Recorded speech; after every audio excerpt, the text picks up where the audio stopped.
Dear, when we hear the name Al Pacino, our brains immediately light up with images of grim-faced mobsters, smoke-filled bars, and those famous lines delivered in a voice that sounds like the man gargled gravel for breakfast. But hardly anyone stops to think, how did a boy from the Bronx turn into one of Hollywood's greatest legends? And no, his childhood wasn't some sweet comic strip about a talented kid who smiled his way to success. It was more like a weird mix of The Sopranos and Oliver Twist. Alfredo James Pacino was born in 1940 in East Harlem, New York. His parents were pure Sicilians. His mother, Rose, came straight out of Corleone. Yes, that Corleone, the one forever tied to the Godfather, while his father, Salvatore, was from San Fratello. On paper, the ingredients looked perfect. Italian roots, born in the city of opportunity. What could possibly go wrong? Well, life laughed in his face. By the time Al was 2, his parents divorced. Dad packed up and left for California to play businessman with restaurants, while little Al stayed with his mum and grandmother in the Bronx. And that's when the real education began. The Bronx in the 1940s and 50s wasn't some cute playground where kids kicked soccer balls and chased ice cream trucks. It was a rough neighborhood where your grandmother prayed while outside your neighbor was pulling a knife for $5. Al's childhood was poor, but, as he later admitted, also very lively. His world was full of street fights, kids with street codes, booze and drugs. Many of his friends didn't make it out alive, but Al somehow did. He credited his mother for saving him. She dragged him away from the streets and pushed him toward the theater. But don't think for a second that he was some angelic mama's boy. Young Al was a real troublemaker. Teachers labeled him a problem child. He argued constantly, got into fights, and had zero interest in schoolwork. He failed just about everything except English. That's where his dramatic side started to sneak out. While other kids wrote boring essays about how I spent my summer, Al was delivering monologues so intense that half the class applauded while the teacher reached for the aspirin. By his teenage years, he knew school wasn't his thing. He dropped out but got himself into the High School of Performing Arts. That's where his inner actor really started to break through. Of course, this wasn't some glamorous leap into fame. To pay for classes, Al worked every odd job imaginable. Courier, janitor, mailroom assistant, even a furniture mover. Some nights he didn't even have money for a bed. He slept in theaters or on friends' couches. Not exactly the life of a man destined to become the face of The Godfather. His love affair with acting began much earlier. As a boy, his mum would take him to the theater, and he would come home obsessed. He'd act out entire plays in front of the mirror, while outside neighbors screamed at each other in thick Bronx accents. Imagine a little Bronx kid performing Chekhov, while the soundtrack was sirens and shouting. His neighbors probably thought, this kid's either going to lose his mind or become famous. Luckily for us, it was the latter. Still, fate wasn't done beating him up. When Al was in his early 20s, his mother passed away. Soon after, his grandfather, who had basically been his father figure, also died. For the young actor, this was a crushing blow. He spiraled into depression, even thought about giving up theater altogether. Imagine it. The world almost never got to hear, "Say hello to my little friend," because a heartbroken Al nearly quit. But somehow he pulled through. Maybe it was stubbornness, or maybe it was pure Bronx survival instinct. And here's the thing. Al wasn't some golden child prodigy blessed with instant success. Far from it. His career started with rejection after rejection. Casting directors told him he was too short at 5'7", practically average height, but apparently not Hollywood average, or too rough-looking. Ironically, the same roughness became the signature feature that made him unforgettable. Like most kids from tough neighborhoods, Al wasn't exactly innocent. He drank, got into fights, and often found himself in the wrong place at the wrong time. His friends were dropping into drugs or crime, but Al seemed to know, if he didn't get out through theater, he'd end up in a graveyard or a prison cell. Funny enough, he admitted later that he landed his earliest roles less because of talent and more because of sheer audacity. He'd show up to auditions in a worn-out jacket, eyes bloodshot from lack of sleep, and somehow convince directors he was the one. "I was just being myself," he said later, which, in hindsight, is hilarious. Being himself turned out to be exactly what Hollywood was missing. So no, Al Pacino's childhood wasn't some tale of a sweet little boy dreaming of Oscars. It was survival. It was poverty, loss, chaos, and the kind of street education you don't find in classrooms. And when people ask, where did he learn to play mobsters so perfectly? The answer is simple: the Bronx. He just had to look around his block for inspiration. Every neighbor was basically a future character study. Pacino didn't grow up on red carpets or in cozy mansions. His early years were a mess of grief, poverty, street fights, and hard lessons. But it's precisely this chaos that turned him into the actor who could embody every role like it was his last fight for survival. If you want to know where the fire in his eyes came from, don't look at Hollywood. Look at the Bronx of the 1940s. That's where Alfredo James Pacino was forged. And if we're being a little cheeky here, maybe the world should thank the Bronx. Without its rough streets, we might never have gotten Michael Corleone staring coldly across a room, or Tony Montana screaming with a machine gun. The Bronx gave him scars, but it also gave us a legend. When other kids were running around the yard with lollipops and chewing bubblegum for 3 cents, little Al Pacino was already mastering a much more grown-up set of habits. 9 years old, an age when modern kids are barely allowed to cross the street by themselves. But young Al at that moment was already confidently dragging on a cigarette, and, in between puffs, reaching for a bottle. Yes, no typo here. The 9-year-old future legendary star of The Godfather was blowing smoke like a seasoned mobster. Picture the scene. A skinny Bronx kid, instead of milk and a school bun, a cigarette hanging from his lips, and a tiny glass of something far stronger than soda. His parents, probably arguing about the family's future, while Al was already rehearsing his first gangster role, only without cameras and without a paycheck. But let's be honest, the neighborhood where Pacino grew up wasn't some playground from a glossy brochure. The South Bronx of the 1940s was a cocktail of poverty, crime, and constant temptation. You either learned to grow up fast, or you became an easy target. Al chose the first option, and his growing up ran at the speed of an express train. By 9, cigarettes. By 11, alcohol. By 13, his first experiment with marijuana. It sounds like someone ran Carlito's way through a kids' movie filter. But unlike many of his neighbors, Al didn't collapse into the abyss of addiction. Apparently fate decided, if he was going to play junkies and alcoholics on screen one day, his real-life experience should stay at the childhood experiment stage. The more interesting question is, how did this shape his character? Many biographers point out that Pacino had a certain heaviness in his gaze from an early age.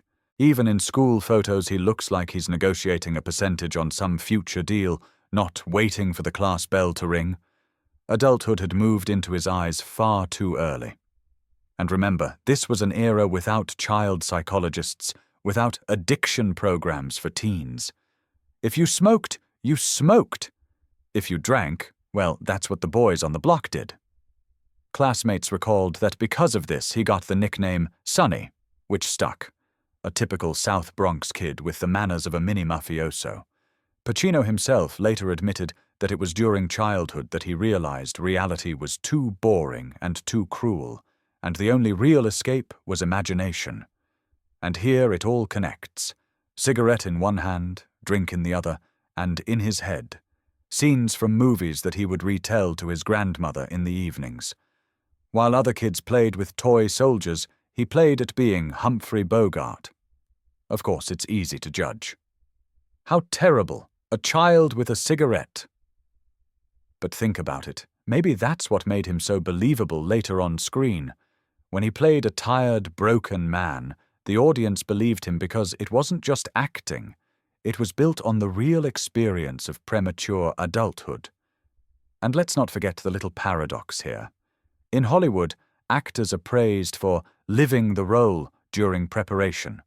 Someone spends months as a cowboy. Someone really works in a police station. Al Pacino, in a sense, started preparing for his roles back in elementary school. When you're 9 and you're smoking behind the building, the path to becoming Michael Corleone doesn't seem that far. Of course, his biography could have gone differently. Starting adult life so early, he could have burned out long before success. And many of his neighborhood friends did. A lot never made it past 30. But Al chose another route. Perhaps that's his secret.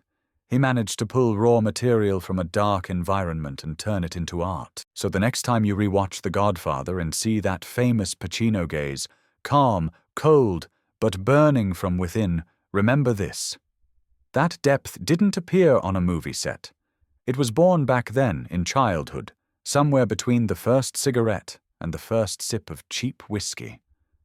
Al Pacino started smoking at 9, and maybe, just maybe, that was the beginning of his real acting school. By the time most teenagers are nervously filling out college applications or worrying about prom dates, Al Pacino had already managed to get himself expelled from school. Not once, not twice, but in the kind of dramatic fashion that practically screamed, "Hollywood, get ready for me." 17 years old, that magic age when you're supposed to be thinking about your future.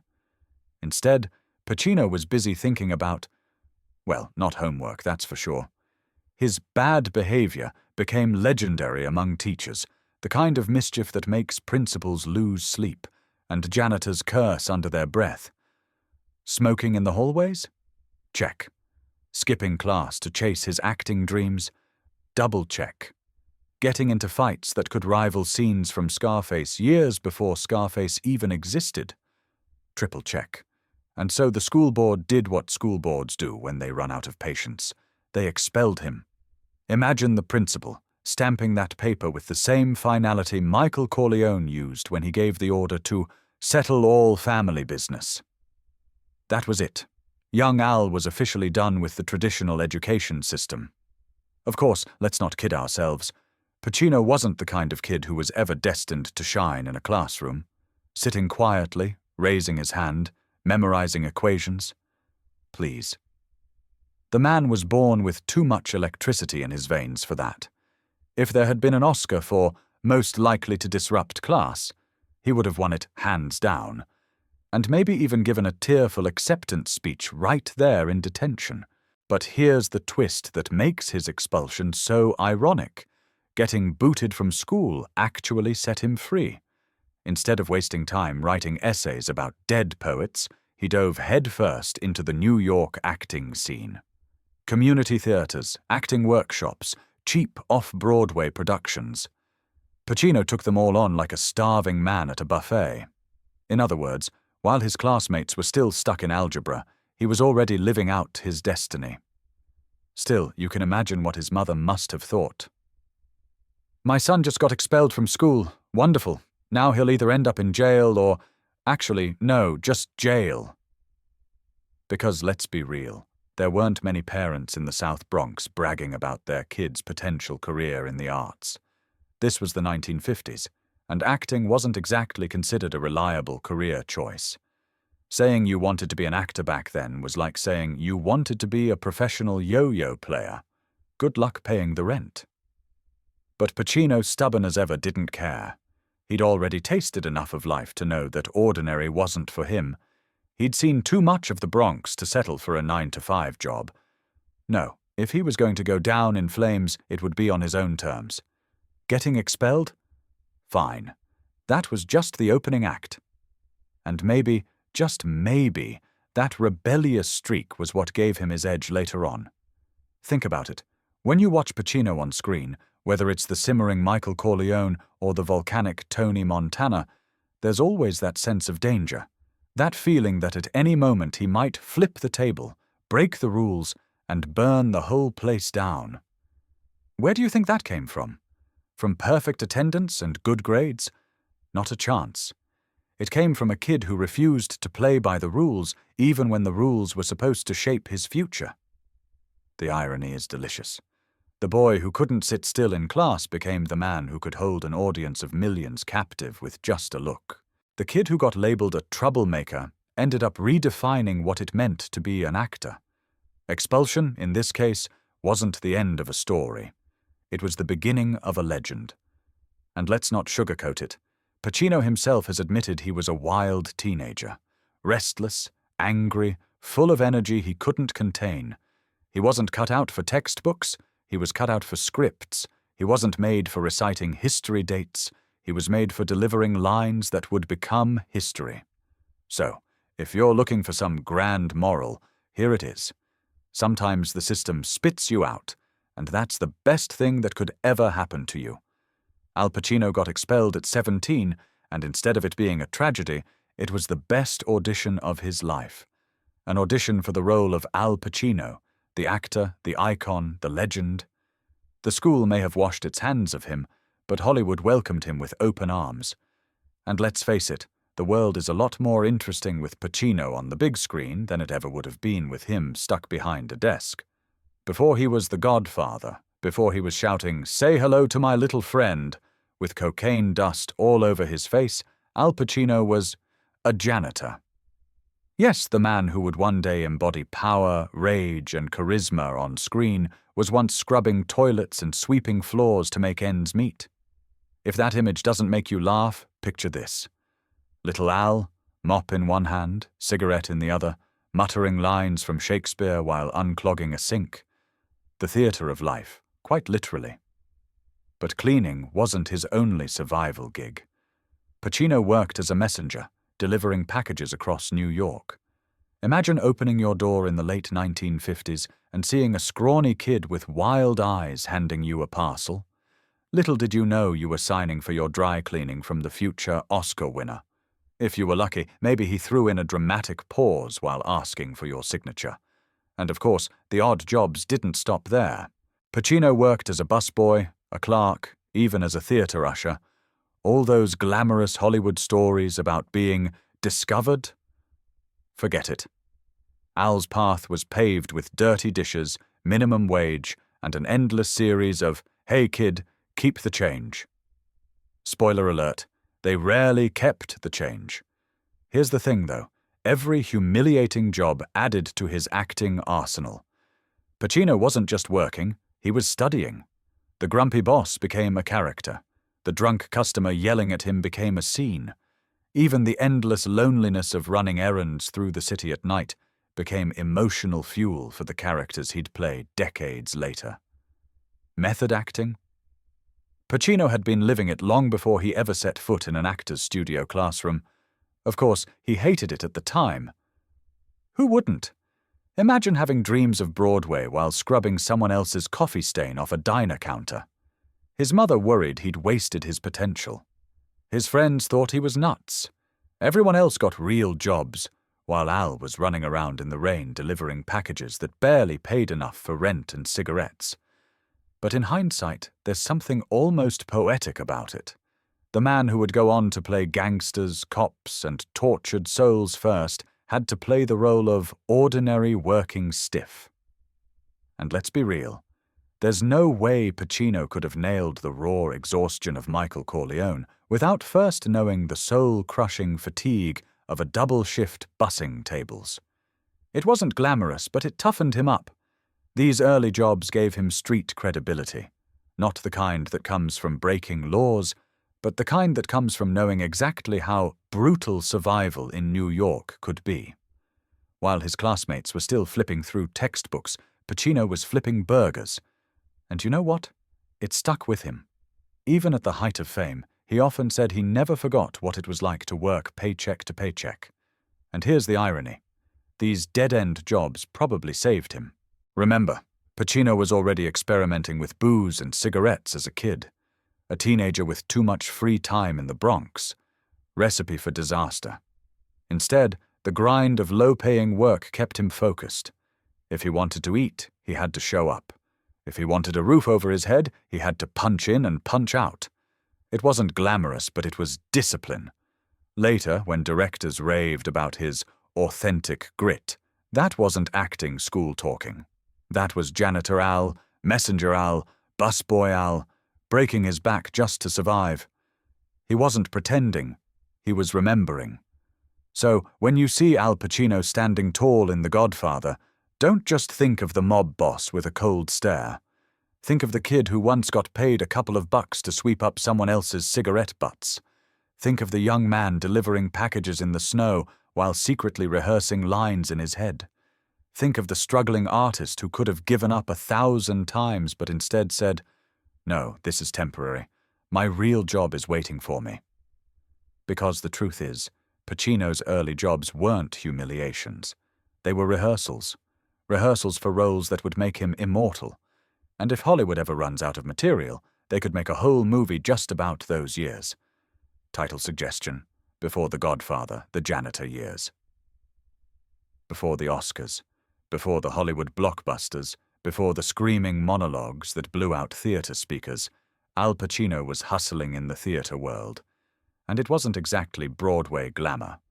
Picture this: tiny stages, creaky floors, broken spotlights, and audiences so small you could count them on one hand. Sometimes two, if you were lucky. That was Pacino's kingdom. In the late 50s and early 60s, Pacino was bouncing from one off-Broadway production to another, praying that somebody, anybody, would notice. He wasn't starring in grand musicals or epic Shakespearean revivals on Broadway. No, he was sweating it out in smoky basements and half-empty black box theaters, the kind of places where the actors outnumbered the audience, and the only applause came from your fellow cast members clapping out of pity. But here's the thing: Pacino thrived in those shadows. He didn't care if there were 10 people in the crowd or 2. He performed like it was Carnegie Hall. That raw intensity, the thing that would later make him a legend, was already there. He could whisper a line, and you'd feel it in your spine. He could scream, and you'd swear the walls shook. He wasn't just acting, he was erupting. Of course, the road to serious actor status wasn't all fire and applause. Pacino was broke. Like really broke. Half the time he didn't know where his next meal was coming from. He lived in tiny apartments that made prison cells look spacious. Rent? Barely. Food? Sometimes. Cigarettes? Always. Because what's a starving actor without a pack of smokes and a permanent cloud of drama hanging over his head? And the sacrifices didn't stop there. Pacino was so committed to theater that he turned down normal jobs. A friend offered him steady work at a store once, and Pacino flat out refused. Why?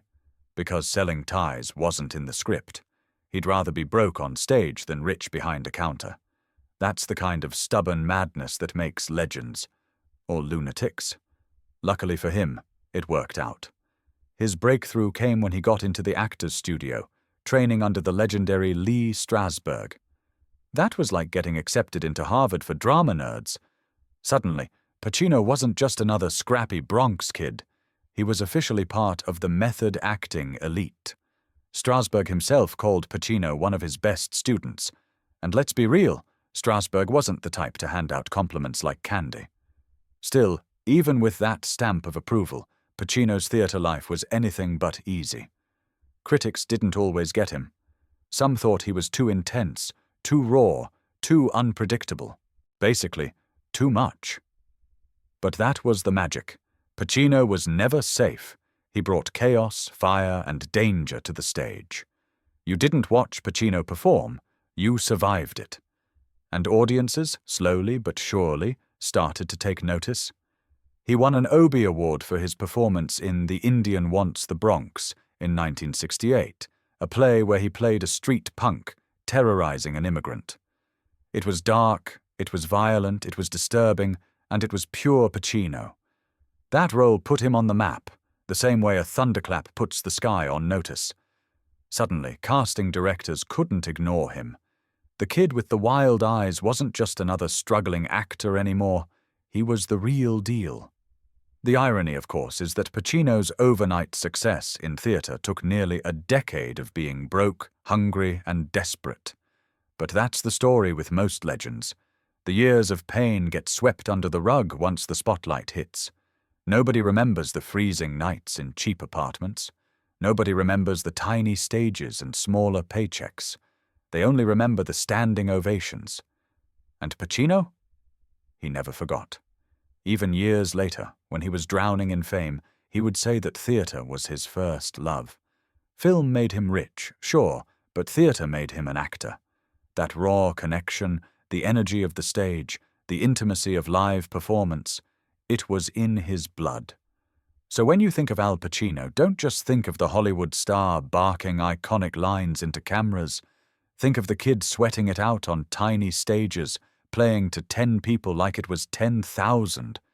Think of the broke young man who chose theater over comfort, art over stability, passion over paychecks. Because without those years, there would be no Godfather, no Scarface, no Who-ah. The theater forged him. It was the crucible that turned a troublemaker from the Bronx into one of the most electrifying actors of all time. And the best part? He's never really left it behind. Even at the height of his fame, Pacino kept going back to the stage. Why? Because deep down, he's still that kid from the Bronx, desperate to perform, willing to risk everything just to hear a smattering of applause. Al Pacino's big break into film didn't look glamorous at all. In fact, it looked like a lottery ticket that everyone told him not to cash. Before The Godfather made him a household name, Pacino was just another struggling actor with a strange face and a voice that could scare pigeons off a roof. Hollywood wasn't exactly lining up to give him leading roles. He was too short, too scruffy, too intense. Studio executives preferred tall, handsome, clean-cut guys. Pacino? He looked like the guy who sold you cigarettes behind the deli counter and then stole your wallet on the way out. But fate, as always, loves irony. In 1971, Pacino got his first real film break with The Panic in Needle Park. Hardly a blockbuster, it was a gritty, disturbing story about heroin addicts in New York City. Guess who played the heroin addict? Pacino, of course. And he nailed it. His performance was so raw, so painfully real, that critics couldn't look away. Watching Pacino in that movie was like being punched in the gut, in slow motion. You hated it, but you couldn't stop staring. Now here's the fun part. That little depressing film caught the eye of a man named Francis Ford Coppola. Coppola was preparing an adaptation of The Godfather, a mafia epic that the studio hoped would make some money and maybe even win an award or two. The executives had their eyes on big stars for the role of Michael Corleone, Robert Redford, Warren Beatty, even Ryan O'Neal. They wanted someone tall, blonde, all-American. Coppola, however, had other plans. He wanted Pacino. Yes, the scrappy guy from the Bronx with the haunted eyes and the mumbling voice. When Coppola suggested Pacino, the studio nearly laughed him out of the room. That guy? He looks like he should be sweeping the floor, not running the Corleone family. But Coppola wouldn't budge. He saw something in Pacino that nobody else did. The perfect mixture of vulnerability and menace. Michael Corleone wasn't supposed to look like a movie star. He was supposed to be the quiet son who slowly transformed into a ruthless mafia boss. And Pacino fit that role like a glove. Of course, Pacino himself was terrified. Imagine going from a tiny indie about junkies to starring in a $6 million mafia epic. He thought he was going to get fired every single day. In fact, he almost was. Early footage from The Godfather had studio heads panicking. They thought Pacino was too quiet, too boring, too nothing. But Coppola insisted they wait. And then came the famous restaurant scene. You know, the one where Michael shoots Sollozzo and McCluskey. Pacino delivered it with such icy precision that the entire crew went silent. In that moment, everyone realized. This wasn't just acting. This was a star being born.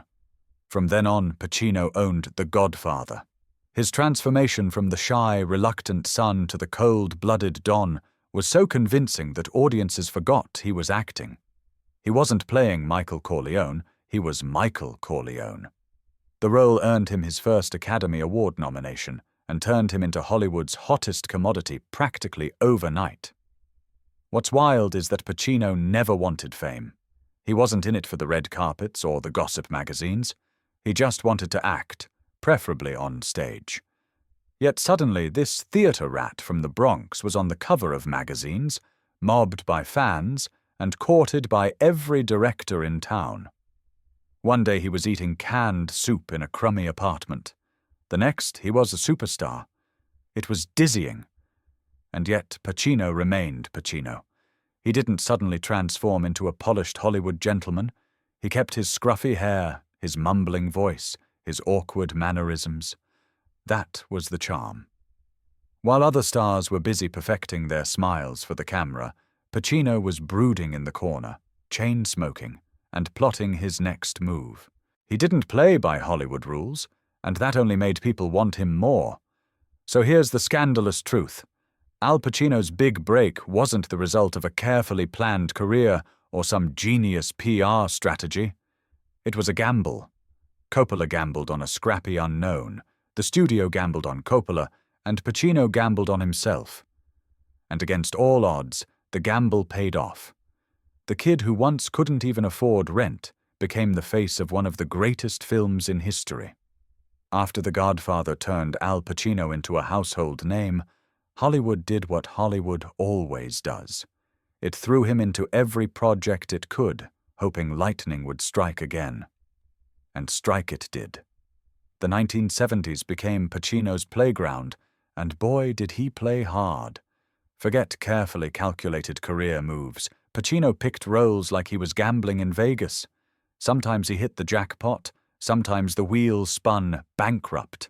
But no one could accuse him of being boring. Right after Michael Corleone made him a star, Pacino jumped into Serpico, 1973. Here he swapped the mafia suit for scruffy hair, a beard, and a police badge. Frank Serpico was a real-life cop who went against the entire New York Police Department to expose corruption. And Pacino? He played him like a saint with a shotgun. He mumbled, he ranted, he wore the kind of outfits that would make today's hipsters jealous. And audiences loved it. Suddenly Pacino wasn't just a mafia prince, he was Hollywood's new moral compass. The Academy handed him another Oscar nomination, and critics couldn't stop talking about that intensity of his. But Pacino wasn't done reinventing himself. In 1975, he delivered Dog Day Afternoon, a film that felt like it had been written specifically to let him explode on screen. Playing Sonny Wartzik, a desperate man robbing a bank to pay for his lover's gender reassignment surgery, yes, you read that right, Pacino turned chaos into art. Who else could turn Attica, Attica into a cultural battle cry?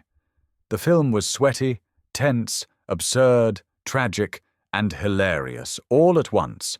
Basically Pacino in human form. Another Oscar nomination followed, and suddenly he was no longer just a star. He was a phenomenon. And let's not forget, And Justice for All, 1979, where Pacino played a lawyer so enraged by the corruption of the legal system that he basically screamed his way through the entire movie. "You're out of order! This whole trial's out of order!" became one of cinema's most quoted lines. Watching Pacino in this role was like watching a man try to wrestle a hurricane, messy, furious, and completely captivating. By the end of the 1970s, Pacino had collected 4 Oscar nominations in less than a decade. Think about that. One minute he was an unknown stage actor, the next he was being called the greatest actor of his generation. And unlike many of his peers, Pacino didn't need glamour or sex appeal. He wasn't posing for glossy covers with a chiseled jaw and sparkling teeth. He was short, broody, often looked like he hadn't showered in 3 days. And yet people couldn't take their eyes off him. What made it all work was his absolute refusal to phone it in.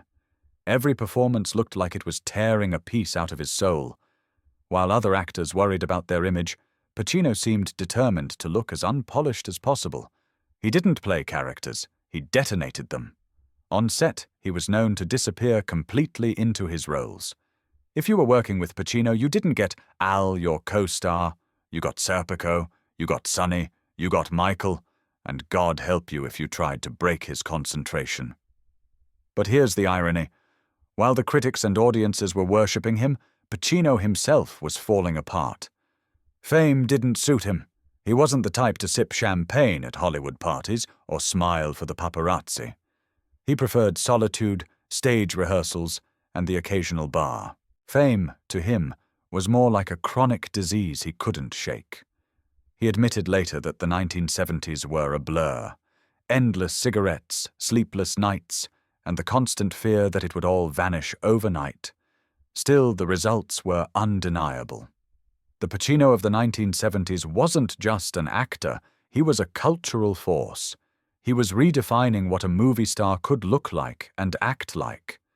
You didn't need Cary Grant's charm or Paul Newman's eyes to rule Hollywood. You just needed volcanic talent, a terrifying glare, and a voice that could rattle glass. Pacino had all three in spades. So, let's call it what it was. The 1970s were Pacino's decade. He walked into it as a scrappy kid with a breakout role and walked out of it as one of the greatest living actors. And he did it without ever brushing his hair properly. That's not just talent. That's a revolution in a scruffy jacket. By the time the 1980s rolled around, Al Pacino had already conquered Hollywood with his volcanic intensity and 4 Oscar nominations. But if the 70s were the glory years, the 80s turned out to be his awkward hangover. It was the decade when Pacino proved that even gods of cinema could stumble, trip, and faceplant in front of the entire world, and still somehow keep their crown. The decade started with a bang. Cruising, 1980. On paper, it sounded like the kind of bold, edgy role Pacino loved, playing a cop who goes undercover in New York's gay leather bar scene to catch a serial killer. But in execution, it was a PR nightmare. The LGBTQ+ community protested the film before it was even released, arguing it painted them in the worst possible light. Protesters literally showed up outside theaters with bullhorns. Inside, critics tore it apart. The movie tanked at the box office, and Pacino suddenly found himself branded controversial in a way that wasn't flattering. Did that slow him down? Hardly. Just 3 years later, Pacino unleashed what would become both a career-defining performance and a cultural phenomenon. Scarface, 1983. Playing Tony Montana, the Cuban refugee who climbs the drug lord ladder one bloody step at a time, Pacino gave us everything. The accent, the rage, the paranoia, the machine guns. Critics at the time hated it. They called it over-the-top, vulgar, cartoonish. But audiences, they couldn't get enough. Lines like, "Say hello to my little friend," became immortal. And here's the kicker. Today, Scarface is considered a masterpiece. Every rapper in the 90s treated Tony Montana like a spiritual mentor. Wall Street bros quoted him as if it were scripture. And Pacino? He laughed all the way to cult legend status. But the rest of the decade? Rough. After Scarface, Pacino seemed to lose his magic touch. Revolution, 1985, was a historical drama so catastrophically bad that even Pacino admitted it nearly ended his career. Critics called it excruciating, audiences walked out, and Pacino disappeared from the big screen for the rest of the 80s. Imagine that. The guy who dominated the previous decade suddenly vanished for 4 years. He retreated to the stage, licking his wounds and wondering if Hollywood was done with him. And let's not forget his relationship with fame during this time. Pacino never played the Hollywood game. No talk show charm offensives, no luxury endorsements, no posing with yachts. He was moody, scruffy, and allergic to the spotlight. While other stars of his era were cashing in, Pacino was wandering the streets of New York in a trench coat, muttering about art. People joked that he was less a movie star and more a neighborhood character you'd spot arguing with himself at a cafe. Still, even at his lowest, Pacino had something no flop could erase. mystique. He wasn't Tom Cruise with his toothy grin or Sylvester Stallone flexing in oil. Pacino was the weird, unpredictable genius. You never knew if his next film would be a disaster or a masterpiece, but you knew you had to watch. And that unpredictability kept him relevant. By the late 80s, Pacino was itching for redemption. He dipped back into film with Sea of Love, 1989, a thriller about a detective hunting a serial killer through personal ads. It wasn't groundbreaking, but it was enough to remind audiences. Pacino was back, and he still had the fire. The film was a modest hit. Critics breathed a sigh of relief. And suddenly Hollywood remembered why they fell in love with him in the first place. So what do we make of Pacino's 1980s? It was the decade where he hit both extremes. He gave us Tony Montana, arguably one of the most iconic characters in film history, but also some of the biggest flops of his career. He alienated critics, scared off producers, and vanished for years. And yet somehow, when he came back, people welcomed him like a prodigal son. That's the strange magic of Al Pacino. He could disappear, fail, even humiliate himself on screen, and it didn't matter. Because when he was good, he wasn't just good, he was unforgettable. The 80s were proof that even when Pacino stumbled, he stumbled with more style and intensity than most actors bring to their best performances. By the early 1990s, Al Pacino was like a rock star making a comeback tour after years of silence. The man who once dominated the 70s, stumbled through the 80s, and then clawed his way back with Sea of Love, was suddenly everywhere again. And this time, he wasn't just acting. He was cementing his legend.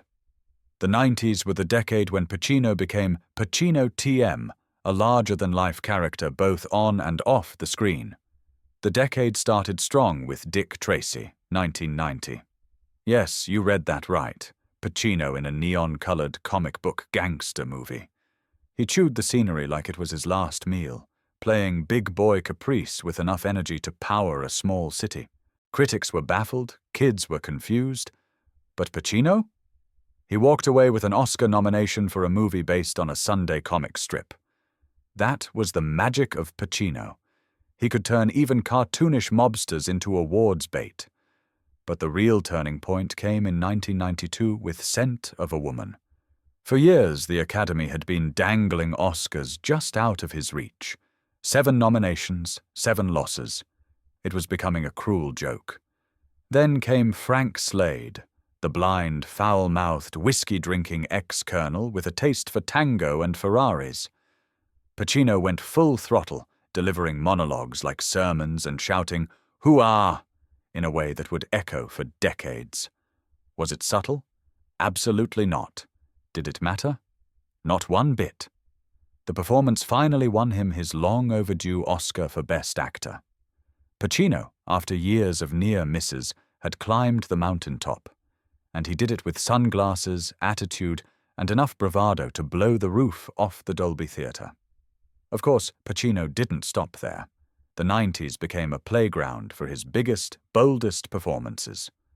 Carlito's Way, 1993, reunited him with Brian De Palma, giving audiences a tragic, stylish crime saga about an ex-con trying, and failing, to go straight. Pacino's Carlito Brigante was both suave and doomed, delivering one of his most heartbreaking characters. Critics who had accused him of going too loud in the past praised his restraint here. Finally, the man could be subtle again, at least when he felt like it. Then came Heat, 1995, the film that movie nerds still treat like a sacred text. For the first time in history, Pacino and Robert De Niro, 2 titans of the acting world, shared the screen. Sure, they technically appeared in The Godfather Part 2, but never together.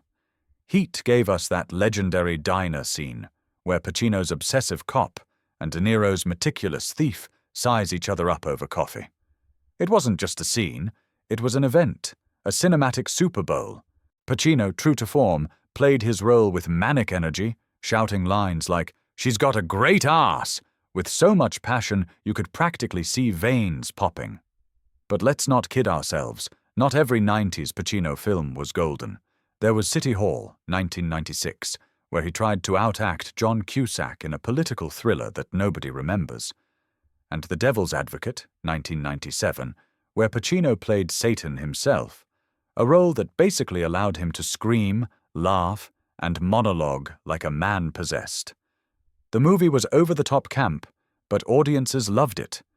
Because if you're going to cast the devil, who else but Pacino?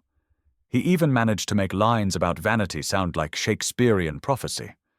By the end of the decade, Pacino had fully leaned into his legend. He was no longer just an actor, he was an institution. The 90s made him a pop culture icon, parodied endlessly, quoted at frat parties, worshipped by aspiring actors, and adored by hip-hop artists who plastered Tony Montana on their bedroom walls. He wasn't just playing characters anymore, he was creating memes before memes existed. And let's not forget his lifestyle. While some stars were flaunting yachts and Armani suits, Pacino remained famously un-Hollywood. He lived simply, often photographed in baggy coats, sipping coffee on New York streets like a retired philosophy professor. He didn't marry, didn't parade girlfriends on red carpets, and kept his personal life as mysterious as his characters. That refusal to play by Hollywood's rules only added to his aura. So, what's the verdict on Pacino's 90s? It was the decade where he stopped being just an actor and became an untouchable legend. He finally won the Oscar that had eluded him, gave us iconic performances in films like Heat and Carlito's Way, and even managed to turn Satan into one of his most beloved roles. Yes, he was loud, sometimes cartoonish, and often mocked for going over the top. But here's the thing, no one else could do it like Pacino. The 90s belonged to him not because he was perfect, but because he was unforgettable. Every gesture, every monologue, every wild outburst became part of the Pacino mythos. It was the decade when Hollywood stopped asking, "Is Pacino still great?" and started saying, "He's Pacino. What more do you want?" By the 2000s, Al Pacino had already conquered Hollywood, won his Oscar, and delivered enough iconic monologues to fill a motivational speaker's lifetime playlist. But if the 70s made him a star, the 90s made him a legend, then the 2000s turned him into something else entirely. A walking, talking pop culture reference. This was the era when Pacino stopped being just the guy from The Godfather and became Al Pacino TM. Brand name, meme, institution. The 2000s were a strange decade for him. He wasn't the hungry young method actor anymore, battling for credibility. He wasn't the comeback king of the 90s either. No, this was Pacino fully leaning into his larger-than-life persona, sometimes with brilliance, sometimes with glorious absurdity. Let's start with the TV side of things, because yes, Pacino on TV was a big deal. In 2003, he played Roy Cohn in HBO's Angels in America. This wasn't some small guest spot. This was a full-on transformation into one of history's most loathed and fascinating figures, a corrupt, closeted lawyer who mentored Donald Trump and destroyed lives with a smile. Pacino gave the role his usual mix of volcanic rage and strange tenderness, earning both an Emmy and a Golden Globe. Yes, Al Pacino, the same guy who once shouted about a great ass, was suddenly dominating prestige television. But of course, he didn't leave movies behind. The 2000s brought us Insomnia, 2002, a Christopher Nolan thriller where Pacino played a detective unraveling in the land of endless daylight. It was one of his more subdued performances, though let's be real, subdued for Pacino still meant muttering like a man haunted by 10,000 ghosts. Then came The Recruit, 2003, alongside Colin Farrell, where Pacino played, surprise, a shadowy manipulative mentor. Did he shout? Oh yes, he shouted. Did audiences love it? Absolutely. And then there was The Merchant of Venice, 2004, where Pacino dusted off his Shakespeare and reminded everyone that beneath the yelling and sunglasses was a classically trained actor. His Shylock was intense, layered, and just the right amount of terrifying. It proved he could still bring gravitas when he felt like it. But the 2000s also gave us some Pacino moments that bordered on self-parody. 88 Minutes, 2007, and Righteous Kill, 2008, reunited with De Niro, weren't exactly Oscar material. Critics slammed them as paycheck gigs, but fans didn't care. Watching Pacino and De Niro share the screen again, even in a mediocre cop thriller, felt like cinematic comfort food. People didn't show up for the plot. They showed up for Pacino being Pacino. Of course, we can't forget Ocean's 13, 2007. Yes, Pacino joined the George Clooney-Brad Pitt heist circus as Willie Bank, a ruthless casino mogul dripping in fake tan and sleaze. It was campy, over the top, and honestly, perfect. Because who better to play a Vegas villain than the man who practically invented larger-than-life? By the late 2000s, Pacino had become almost mythological. He wasn't just a movie star, he was a cultural landmark. Hip-hop artists name-dropped him constantly. College kids were quoting Scarface at parties like it was scripture. Comedians built entire impressions around him, from his gravelly voice to his explosive outbursts. Pacino himself seemed in on the joke, embracing the caricature while still reminding everyone he could drop a powerhouse performance whenever he felt like it. Off-screen, he kept his personal life as enigmatic as ever. No Hollywood mansions, no Kardashian-style oversharing. He stayed in New York, often spotted in rumpled coats, sipping coffee, looking more like a retired poet than a Hollywood icon. Pacino never married, never played by the traditional celebrity rulebook. He had relationships, he had kids, but he never turned his private life into a PR machine. And that only made him more magnetic. In an industry obsessed with image, Pacino's refusal to play the fame game made him the ultimate anti-celebrity celebrity. So what's the verdict on Pacino's 2000s era? It was messy, unpredictable, sometimes brilliant, sometimes ridiculous. He gave us Roy Cohn, Shylock, and insomnia-ridden detectives, but also Vegas villains and trashy thrillers. He collected Emmys and Golden Globes while also starring in movies critics wanted to bury 6 feet under.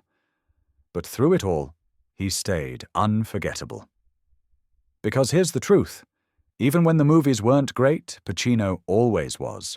His very presence turned mediocrity into spectacle.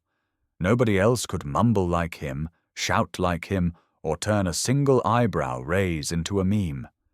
By the end of the 2000s, it didn't matter if the film was a masterpiece or a flop. If Pacino was in it, you watched.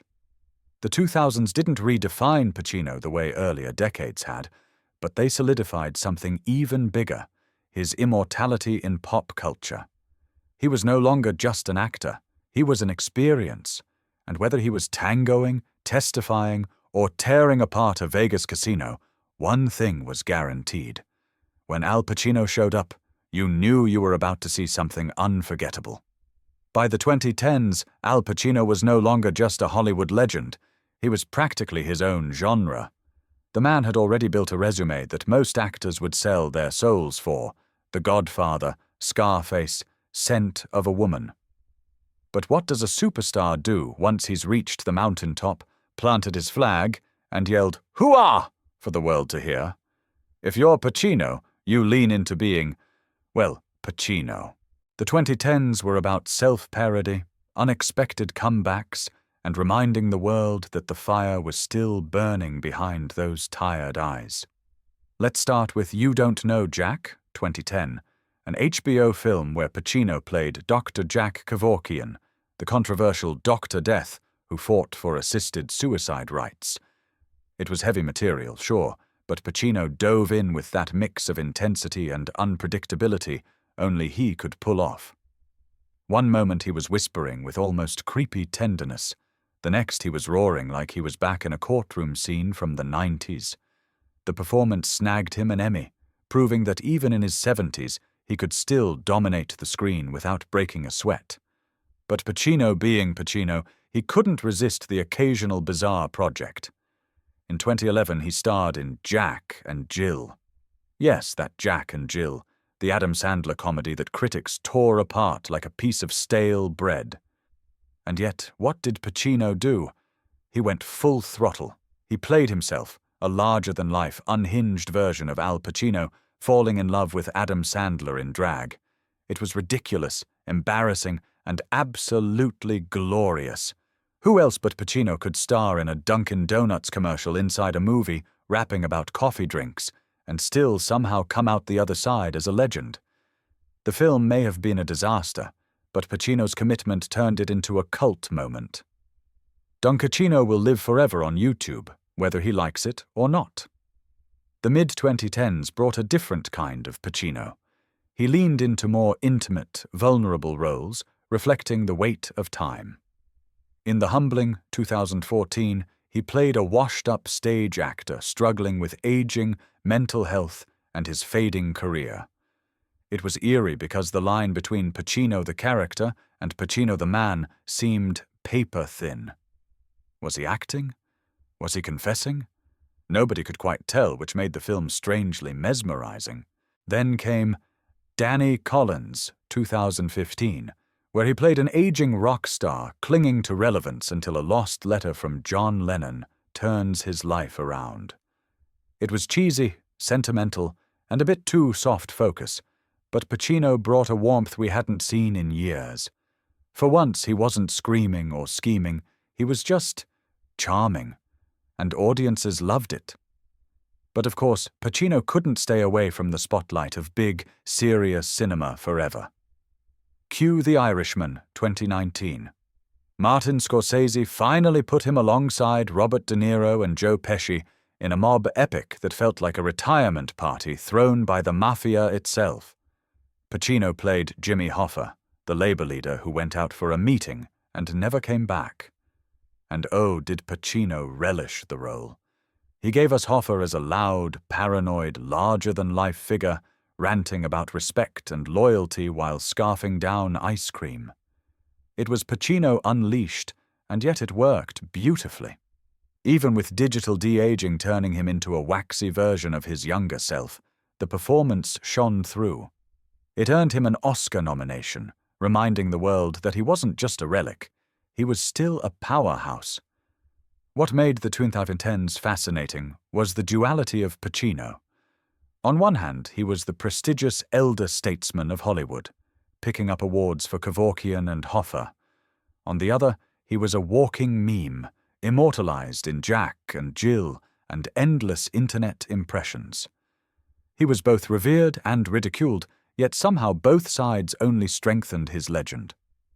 Off-screen, Pacino kept being Pacino. He never married, never chased Hollywood conventions. He had his kids, his relationships, and his love of New York street life. Paparazzi often caught him wandering in oversized coats, hair wild, looking more like a disheveled professor than one of cinema's greatest icons. But that was the charm. He didn't play the fame game. He wasn't obsessed with image. He just existed unapologetically as himself. The 2010s cemented Pacino as something rare in Hollywood, untouchable. Not because every project was great, let's be honest, some were painful, but because even the flops couldn't tarnish him. If anything, they made him more endearing. People laughed at Dunkachino, sure, but they also quoted it endlessly. They mocked his louder performances, but they kept watching. He had become too big to fail, too iconic to erase. So what's the verdict on Al Pacino's 2010s? He was fearless. He wasn't afraid to look foolish, wasn't afraid to dig deep, and wasn't afraid to remind the world that even in his twilight years, he could still command the screen. He could win Emmys, star in internet punchlines, and deliver Oscar-worthy turns all in the same decade. That's not just longevity. That's pure legend. By the end of the 2010s, Al Pacino wasn't just a movie star. He was a cultural institution, a living reminder that greatness isn't about perfection. It's about being unforgettable. And if there's one thing Pacino has mastered, it's making sure we never, ever forget him. If you thought Al Pacino only burned through money in Scarface, Wait until you hear how he handled his real estate in real life. Forget machine guns and mountains of cocaine, the man's true addiction was square footage. Back in 1979, when most people were just trying to survive disco, Pacino decided he needed a little slice of paradise in Palisades, New York. And by little, I mean 3 acres of prime land, the kind of green space most New Yorkers would kill for just to park their car. He paid $375,000 for it, which at the time was considered a hefty sum. But hey, he was Al Pacino, fresh off his Godfather glory days. If anyone could justify that kind of purchase, it was Tony Montana himself. Minus the accent. Pacino didn't just treat this place like a house. No, he treated it like an evolving stage set. Over the years, he tinkered, expanded, added this, added that, like a man who couldn't stop rehearsing lines. And it paid off, at least partially. In 2013, he sold just the guest house from the property. Not the whole estate, mind you. Just the guest house. Price tag? A cool $3.3 million, that's right. The guest house alone went for nearly 9 times what he originally paid for the entire property. Who knew renting out the extra space could turn into a retirement plan? But here's where Pacino's real estate saga gets even juicier.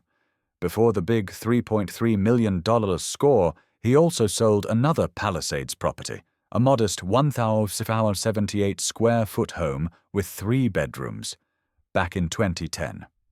The price? Around $500,000 to $80,000. Now, in the world of celebrity real estate, that's basically like finding spare change under the couch cushions. For Pacino, it was probably just enough to cover a few months of landscaping bills. Remember, this is the man who allegedly dropped $400,000 a year on lawn care at one point. What's fascinating is that Pacino seemed to love Palisades. Maybe it was the quiet escape from Hollywood chaos. Maybe it was the prestige of living among the artsy elite of New York.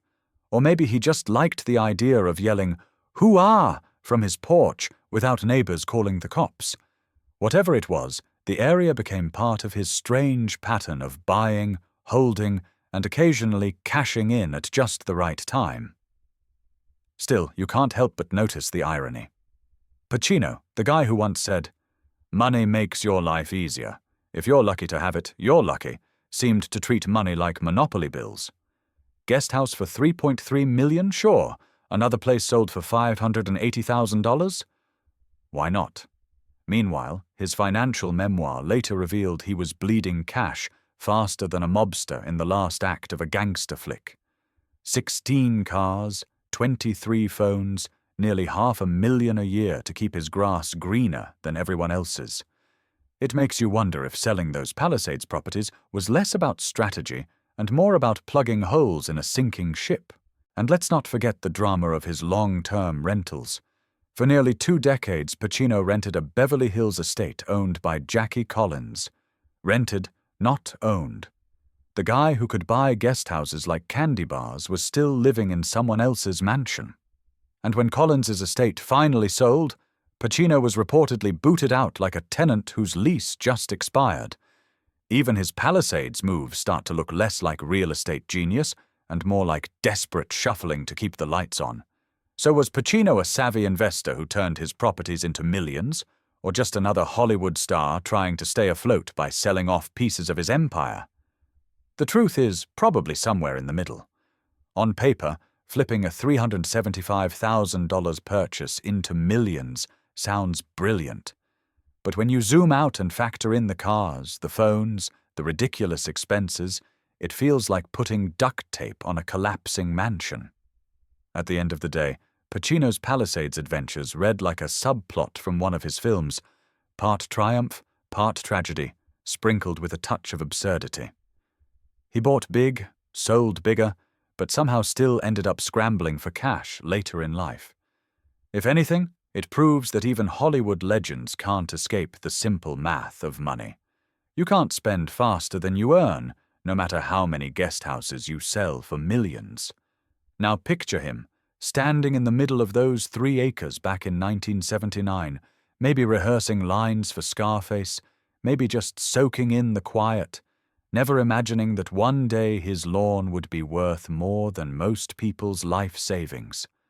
That's Pacino for you. Always larger than life, even when it comes to buying and selling real estate. Al Pacino might be one of Hollywood's greatest actors, but when it came to his living arrangements, he played a role that was equal parts glamorous and ridiculous. The eternal tenant. That's right. The man who could buy and sell million-dollar properties in New York was, for almost 20 years, just another guy paying rent in Beverly Hills. Except, of course, his landlord wasn't some grumpy retiree in sweatpants. It was Jackie Collins, the queen of raunchy romance novels. Picture it, Pacino, the face of Scarface and The Godfather, wandering around a 6-bedroom, 5-bath palace with a pool, all while technically being someone else's tenant. He wasn't the owner of the house. He was basically crashing at Jackie's place for nearly 2 decades. It's like learning Batman doesn't actually own the Batcave, but rents it from a millionaire writer of steamy airport paperbacks. Now, to be clear, this wasn't some shabby bachelor pad. Jackie Collins's Beverly Hills estate was Hollywood royalty in its own right. The place had 6 bedrooms, 5 bathrooms, and a pool that probably cost more to heat each year than most Americans make in a month. For Pacino, it was the perfect stage. Grand enough to host fellow actors and producers, cozy enough to brood in when he wanted to get all method about life, and private enough to avoid paparazzi. The only catch? He didn't own it. And for a man whose net worth once flirted with 9 figures, that little detail is hard to ignore.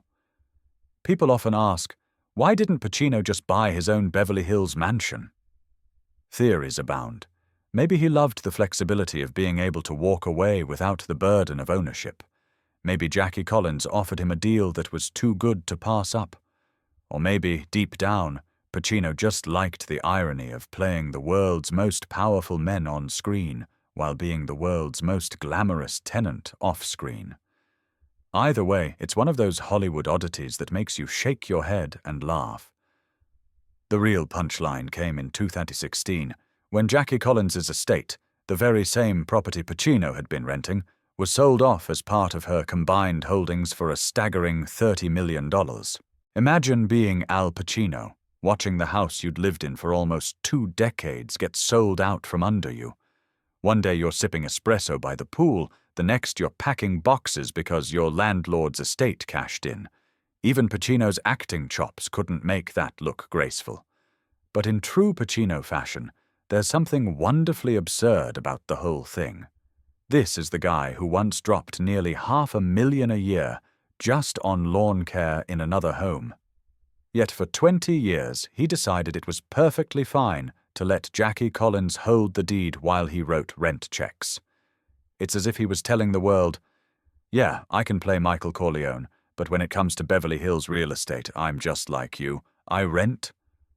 Of course, there's a certain charm in that. Hollywood is filled with stars who buy 10 mansions they never set foot in just so they can boast about it. Pacino, instead, chose to live in one palace for decades without pretending he owned it. Was it eccentric? Absolutely. Was it a little embarrassing? Probably. But it was also perfectly in character. Pacino has always danced to his own rhythm, whether it's turning down blockbusters or delivering monologues that sound like sermons from another planet. In the end, his Beverly Hills rental years add another bizarre chapter to his legend. The great Al Pacino, who could command millions per film, who made real estate deals in New York that paid off like lottery tickets, lived like a long-term Airbnb guest in someone else's mansion. It's both hilarious and oddly relatable. So next time you feel bad about renting your tiny apartment while dreaming of owning a house, just remember, for nearly 2 decades Al Pacino was right there with you. Okay, maybe not exactly with you. Your place probably doesn't come with 6 bedrooms, 5 baths, and a pool. But hey, you both sent rent checks, and in Hollywood, that's the real plot twist. Al Pacino may be the king of brooding mafia dons on screen, but in real life, he once lived like a guy who couldn't tell the difference between a shopping list and a luxury catalogue. One of his most bizarre money confessions. He admitted to paying for 16 cars, not owning them all, not driving them around Beverly Hills like some kind of fast and furious grandpa, just paying for them. Imagine that. 16 vehicles, and only a few ever actually sat in his driveway. The rest? Who knows? Maybe they were scattered across the city like forgotten chess pieces, or maybe they just lived in his accountant's nightmares. It's the kind of thing only Hollywood royalty could pull off. Ordinary people struggle to keep up with one car payment, but Pacino? He was basically running a mini car rental service without even realizing it. Ferraris, BMWs, or just a couple of extra sedans no one really needed. He was swiping his credit card like Monopoly money. You almost want to ask, did he wake up one morning, look at his garage and think, 6 cars isn't enough, let's throw in 10 more just to keep things spicy? Of course, this wasn't some isolated splurge. Pacino's life during those years was a masterclass in how to burn through cash at light speed. Alongside those 16 cars, he once blew nearly $500,000 annually on landscaping. That's right, almost $400,000 a year just to make his lawn look like it belonged in an episode of Downton Abbey. You'd think for that kind of money the grass would at least sing opera or maybe perform Shakespeare at dinner parties. But here's where it gets deliciously ironic. Despite all these lavish expenses, Pacino never struck anyone as the look at my toys kind of guy. He wasn't posting selfies in front of Lamborghinis or bragging about his wheels on late-night TV. No, he was quietly writing checks for cars he didn't even drive, while continuing to rent Jackie Collins's Beverly Hills mansion like the world's most glamorous tenant. It's as if he wanted to prove that financial chaos can exist even without the Instagram flexing. And let's not forget, Pacino wasn't exactly rolling in endless Marvel money like today's stars. His big paydays came from classics, but those were decades earlier. By the time these revelations came out, his bank account had already weathered a few financial storms. He even confessed in interviews that he'd been broke at times, despite all the blockbuster roles. 16 cars suddenly make a lot more sense, or rather, no sense at all. What's fascinating is how Pacino's spending habits reflect the strange psychology of fame. When you're constantly playing powerful men, mob bosses, millionaires, devils in disguise, maybe you start thinking real life should feel the same. Owning 2 or 3 cars. That's for mortals. 16. Now that feels like something Michael Corleone would approve of, even if he never actually touched the keys. The best part is how candid Pacino has been about it all. He doesn't try to sugarcoat it or pretend those cars were some smart investment.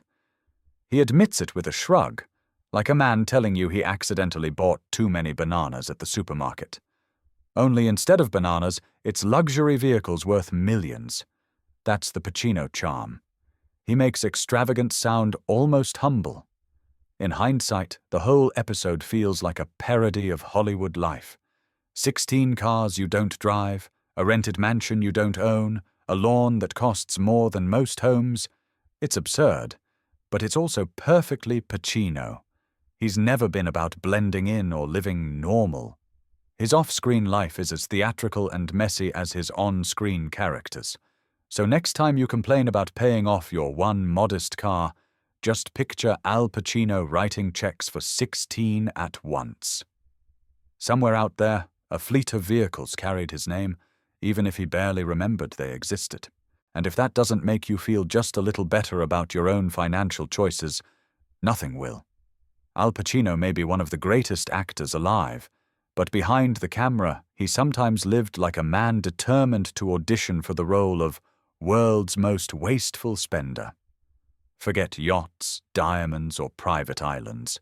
Pacino's guilty pleasure was grass. Not the smoking kind, not the Hollywood party kind. Actual grass. The man shelled out nearly $400,000 a year on landscaping. And here's the kicker. It wasn't even for his own home. Yes, you heard that right. Pacino was basically the world's most generous landlord, beautifying a property he didn't live in, as if the hedges needed to feel like movie stars too. Imagine pouring nearly $500,000 annually into flowers, fountains, and lawn care. and then driving off to sleep somewhere else. That's not gardening, that's performance art. At that price tag, you'd expect the tulips to start quoting Shakespeare, or the hedges trimmed into perfect Godfather silhouettes. But no, it was just another Hollywood lawn, a ridiculously pampered one, sure, but still just grass. This little nugget of extravagance adds another layer to Pacino's reputation for chaotic finances. Remember, this is the same guy who admitted to paying for 16 cars, most of which he barely used. 16 cars in random garages, and now a $400,000 lawn he didn't even sit on. It's almost poetic. The man who gave us Michael Corleone and Tony Montana was out here blowing money like his roles had taken over his personal life. But the landscaping bill has a special kind of absurdity. With 16 cars, at least you can say, well, maybe he liked options.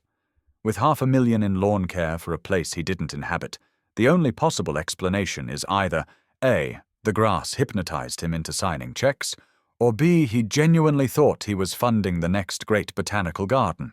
Here's where it gets better. Pacino wasn't even rolling in Marvel-level paychecks during this era. Sure, he made millions from his iconic roles, but Hollywood wasn't handing out 9-figure salaries back then. So while newer stars were stacking cash like dragons, Pacino was spending enough on roses and sprinklers to feed a small country. And let's not forget, he was renting Jackie Collins's Beverly Hills mansion at the time. Renting, which makes the whole landscaping fiasco even juicier. Who pays nearly $500,000 to polish someone else's lawn? Only in Hollywood. The irony is almost comical. Here was a man whose performances oozed intensity and grit, yet in real life, he was pouring fortunes into flower beds. You expect a mafia boss type to invest in cigars, wine, maybe even art, not hydrangeas and lawn ornaments. But Pacino has never cared much for expectations. If he wanted a lawn manicured like the gardens of Versailles, then by God, Beverly Hills was going to have it, even if he was just visiting. And yet, it's hard not to love him for it. Pacino has always been refreshingly candid about his messy finances. He doesn't try to spin the story, doesn't pretend the landscaping was some genius investment. He just shrugs it off like a guy admitting he once accidentally bought too many pairs of socks. Except instead of socks, it was flower beds and irrigation systems worth $400,000 a year. In some ways, it's the most Pacino thing ever. He spent decades playing larger-than-life characters, so of course his personal spending habits had to be equally dramatic. 16 cars, $500,000 in grass, renting mansions instead of buying. His financial life reads like a parody of Hollywood excess. But instead of flaunting it, he lived it quietly, almost sheepishly, as if he knew the absurdity but couldn't resist the temptation. So the next time you groan about paying a gardener $50 to trim your bushes, just picture Al Pacino signing off checks for nearly $500,000 a year, and then not even living to enjoy it. The man didn't just make iconic films, he made landscaping history. And maybe that's the real plot twist of Pacino's life. Not that he was the godfather of cinema, but that he was, secretly, the godfather of grass. Al Pacino might be one of the greatest actors of all time, but when it comes to money, the man lived like he was rehearsing for a tragicomedy. Imagine going from a net worth of $50 million to basically nothing, and not because of some catastrophic divorce or being scammed out of your fortune by a diamond smuggler. No, Pacino managed to pull this financial magic trick off with 16 cars, multiple phones, $400,000 a year in landscaping, and one very questionable accountant. Let's start with the cars. Pacino has admitted that at one point he was paying for 16 vehicles. 16! That's not a garage, that's a dealership. And here's the kicker. He didn't even drive most of them. Some were parked in random garages, collecting dust like forgotten props from a movie set. It's the kind of absurdity only Hollywood could produce. An actor famous for brooding, gritty characters living in real life like a spoiled teenager with too much allowance. Then there were the phones. Pacino reportedly had a stack of them, paying bills like he was running a call center out of his kitchen. Combine that with the annual landscaping bill, again, nearly $500,000 for a lawn he wasn't even living on, and you can see how his fortune was bleeding out faster than Tony Montana at the end of Scarface. But the ultimate plot twist in Pacino's money saga wasn't even self-inflicted. Enter the accountant from hell.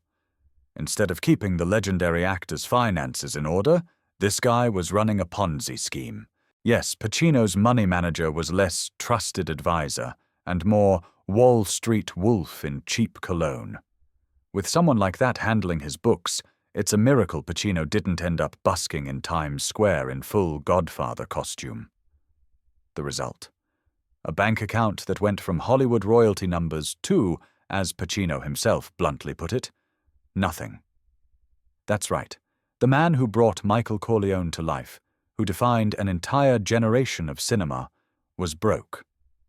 And in true Pacino fashion, he didn't hide it. He admitted it openly, almost with a shrug, as if to say, "Yeah, I blew it all on grass, cars, and a crook in a suit. What of it?" So how do you bounce back when your financial empire collapses? If you're Al Pacino, you swallow your pride and start saying yes to things you once swore you'd never touch. Cue the commercials.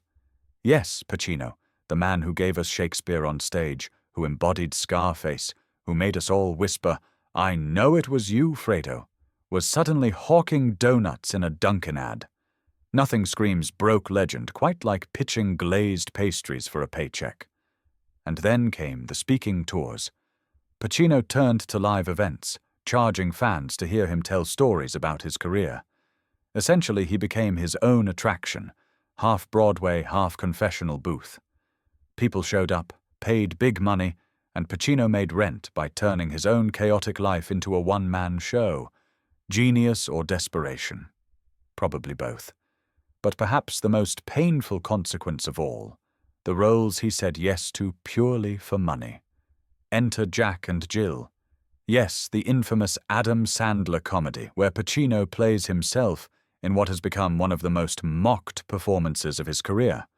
Critics called it embarrassing, fans cringed, and Pacino himself later admitted he only did it because he needed the cash. Watching him rap in a Dunkin' Donuts commercial within the film, while knowing he was also doing Dunkin' ads in real life, feels like a cruel cosmic joke. And yet, somehow, Pacino survived. He sold off property, cut back on the ridiculous expenses, and slowly climbed out of the hole. Today he's still acting, still earning, still Pacino.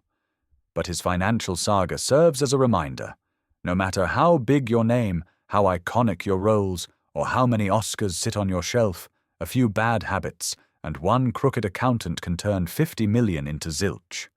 If anything, it makes Pacino oddly relatable. Who hasn't made a dumb financial decision?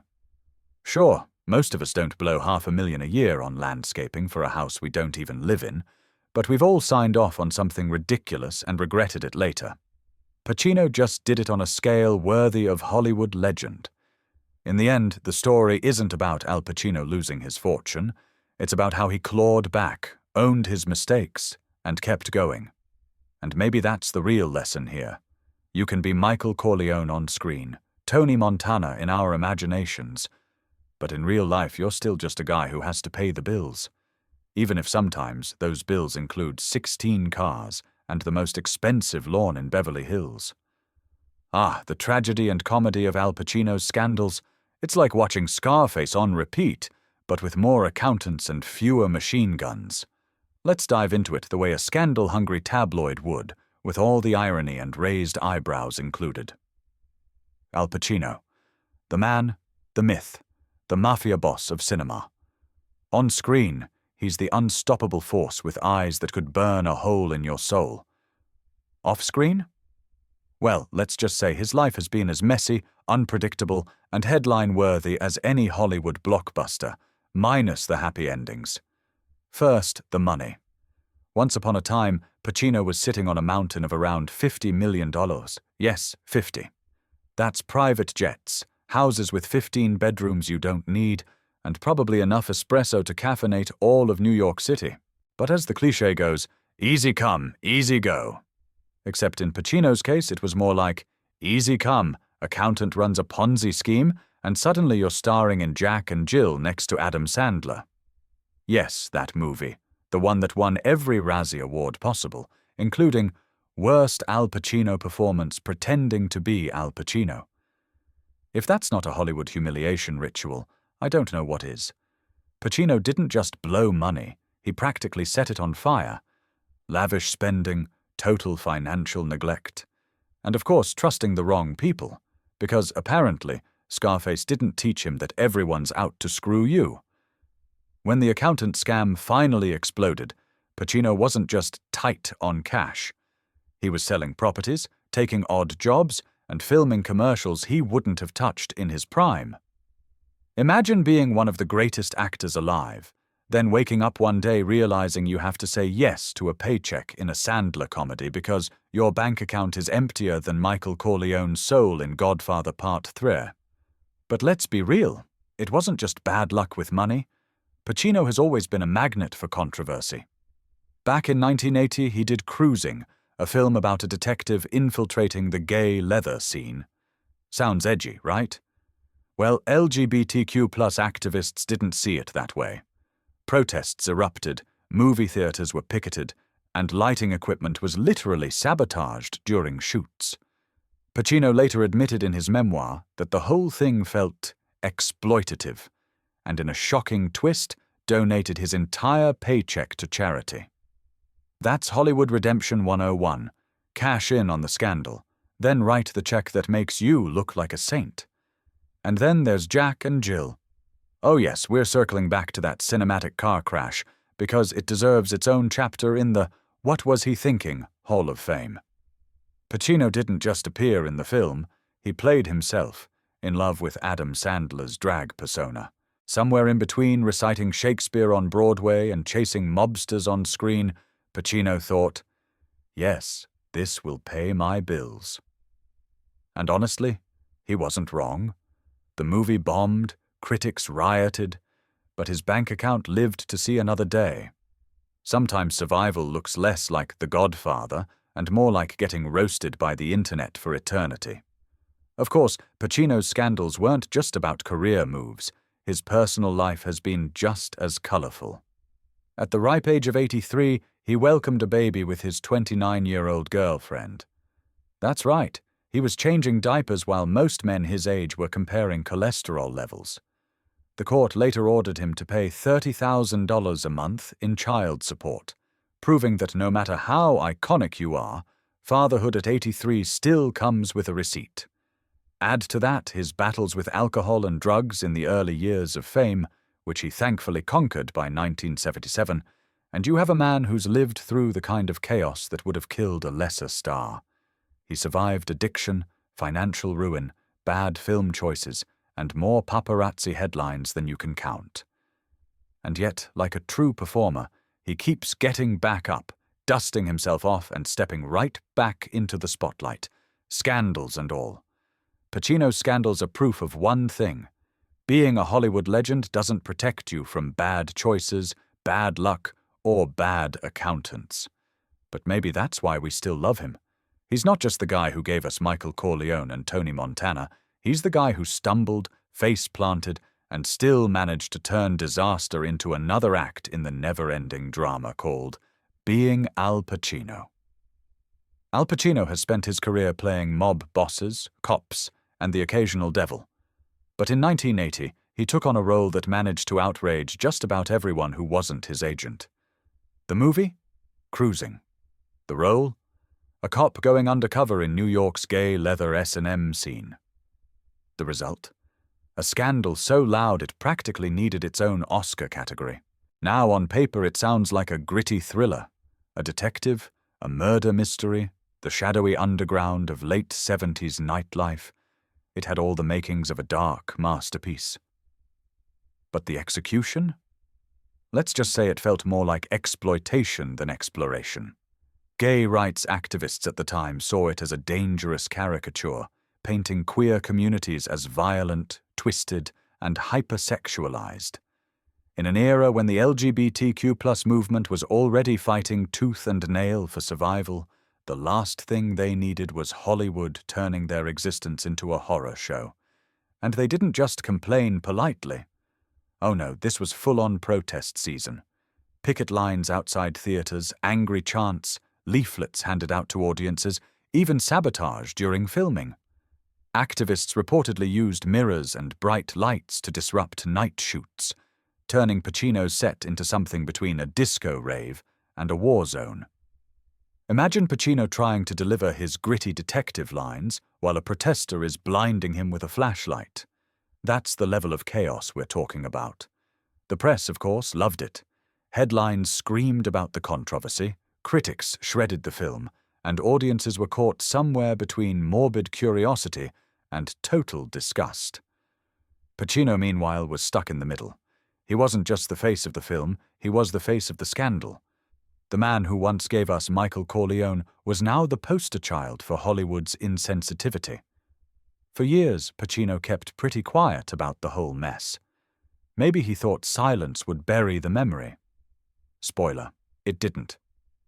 The movie followed him around like a bad smell. Anytime cruising came up in interviews, you could almost see Pacino's soul leave his body. But decades later, in his memoir Sonny Boy, he finally admitted what everyone suspected. He wasn't comfortable with the film either. He called it exploitative, which is Hollywood speak for, "This was a terrible idea, but hey, I cashed the check." Except, and here's where the twist comes in, Pacino didn't keep the money. According to his own account, he secretly donated his entire paycheck to charity. That's right. Al Pacino, one of the most bankable stars of his time, basically did cruising for free. It was his quiet attempt at redemption, a way to wash his hands of the controversy without going full press conference apology tour. Did it work? Depends on who you ask. Some critics still think the film is irredeemable. Others see Pacino's donation as a rare moment of conscience in an industry that usually doubles down on bad decisions. Looking back, cruising feels like a strange time capsule. It's messy, offensive, and, let's be honest, not even a good movie. But it tells you a lot about the era. Hollywood was chasing shock value, queer communities were fighting for visibility, and Pacino, poor guy, was caught between his ambition and his reputation. And yet, here's the irony. Today, the film has a kind of cult following. Some cinephiles defend it as bold and misunderstood, others appreciate it as a campy artifact of late 70s paranoia. Pacino himself probably wishes it would just disappear into VHS oblivion, but no such luck. The internet exists, and memes are forever. So what's the takeaway? Even legends like Pacino have skeletons in their filmography. He may be the king of mob dramas and courtroom thrillers, but once upon a time, he was also the guy dodging protests, bad reviews, and angry activists just to play dress-up in a leather bar. That's Hollywood for you. Sometimes you're the godfather, and sometimes you're the face of the controversy nobody asked for. When you hear the name Al Pacino, you probably think of The Godfather, Scarface, or maybe that wild hoo-ah from Scent of a Woman. What you don't expect is Jack and Jill. Yes, that Adam Sandler comedy where Pacino doesn't just appear, he becomes the punchline. And no, I'm not exaggerating. This wasn't just a bad movie. It was a full-blown career embarrassment dressed up as slapstick comedy. Let's set the stage. The year was 2011, and Pacino was no longer the box office king he had been in the 70s and 80s. The roles were drying up, the bills were piling high, and, according to reports, even Pacino himself admitted he was strapped for cash. So what does one of the greatest actors of all time do when he's nearly broke? He calls up Adam Sandler, apparently. Pacino joined Jack and Jill for one reason: money. And oh, how Hollywood never lets you forget when you sell your soul for a paycheck. The film's plot is ridiculous even by Sandler standards. Sandler plays both Jack and his obnoxious twin sister Jill. Pacino plays himself, except not the real Pacino, but a bizarre parody who falls in love with Jill. Yes, you read that right. One of the greatest dramatic actors of the 20th century spends the film trying to seduce Adam Sandler in drag. Shakespeare, this was not. The low point, or maybe the high point, depending on how much second-hand embarrassment you can handle, comes in the infamous Pacino commercial scene. Pacino dances around rapping about coffee, singing, "Pacino. It's not Al anymore, it's Dunk." If you haven't seen it, do yourself a favor. Google it. It's not just bad, it's surreal. Watching Michael Corleone humiliate himself for a donut brand is the kind of cinematic fever dream you can't unsee. Critics didn't just dislike the movie, they obliterated it. Jack and Jill didn't win a few Golden Raspberry Awards, it won every single one. Worst picture, worst actor, worst actress, worst screenplay, worst supporting actor. Yes, that was Pacino. The list goes on. It was a clean sweep, making history as the most decorated worst movie of all time. Even for Pacino, who had been through his fair share of flops, this was a new low. The backlash was brutal. Fans asked why on earth he'd do this. Was it a joke? Was he blackmailed? Had Sandler offered him a lifetime supply of Dunkin' Donuts? Pacino eventually admitted the truth. He needed the money. At the time, he was teetering on the edge of financial disaster, facing massive legal bills and IRS troubles. Jack and Jill wasn't just a paycheck, it was a lifeline. And if that lifeline came with a side of public humiliation, well, that's Hollywood. Ironically, over the years, Jack and Jill has become something of a cult phenomenon. People watch it not because it's good, but because it's gloriously, ridiculously bad. And Pacino's performance, once seen as career-ending, is now viewed with a mix of pity and awe. It takes a certain kind of bravery or desperation to commit so fully to such nonsense. Some even argue that Pacino was in on the joke, exaggerating his self-parody on purpose. But let's be real. Nothing about that Dunkachino rap looked intentional. What's wild is that Pacino's career didn't actually collapse after Jack and Jill. Sure, his reputation took a hit, but he bounced back with solid roles in The Irishman and even a TV show or two. It turns out audiences are pretty forgiving when you've already delivered decades of brilliance.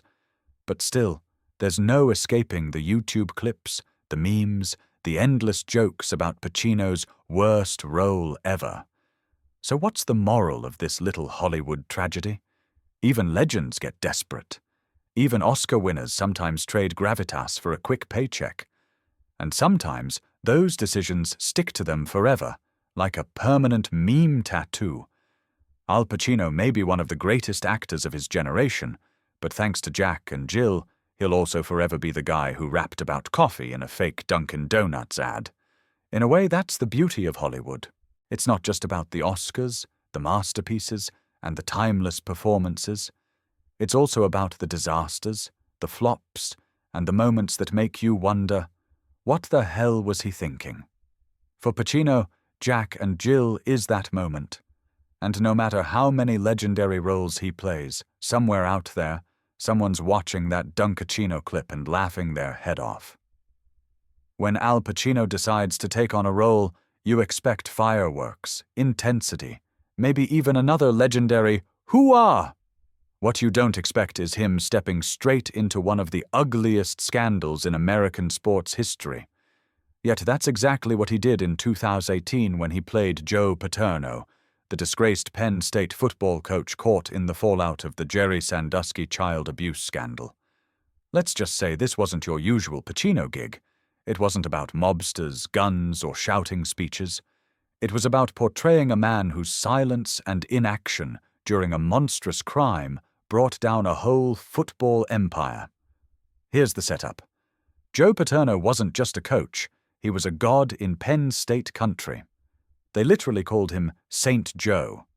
He had the most wins in major college football, a halo of respect, and a statue outside the stadium. But all of that turned to ash in 2011, when the Sandusky scandal broke. Suddenly, the question wasn't just about the assistant coach's horrific crimes. It was about what Paterno knew, when he knew it, and why he didn't do more. His legacy went from holy to hellish overnight. Enter Pacino. HBO smelled blood in the water. Perfect material for a prestige TV movie. And who better to play a fallen icon than Pacino, the man who made a career out of embodying flawed legends? Except this time, the flaws weren't fictional. They were painfully real. And that meant the project was radioactive from the start. Critics and audiences split right down the middle. Some praised Pacino for his uncanny portrayal, complete with Paterno's hunched walk, his mumbling voice, and that air of a man who suddenly realizes his kingdom is crumbling. Pacino didn't hold back on the ugly parts either. He played Paterno as confused, stubborn, and above all, guilty of sticking his head in the sand while the world burned around him. But not everyone was applauding. Many Penn State fans were furious, accusing HBO of dragging Paterno's name through the mud all over again. For them, it wasn't just a movie, it was salt in an open wound. They saw Pacino as complicit in rewriting history to make their beloved coach look worse. Imagine being so loyal to a football program that you'd rather boo Al Pacino than admit the truth staring you in the face. Only in America. And then there was the awkward question. Why did Pacino even want this role? This wasn't going to earn him another Oscar. It wasn't going to be a crowd pleaser like The Godfather. No, this was a minefield, the kind of project that could just as easily blow up in his face as prove his acting chops. Maybe Pacino was drawn to the complexity, an old man clinging to his glory days, suddenly forced to reckon with the consequences of his choices. Or maybe, let's be real, it was HBO's checkbook talking. Still, you can't deny the irony. Pacino, who spent decades playing larger-than-life characters, mob bosses, devils, crooked cops, was now portraying a man whose greatest crime was looking the other way.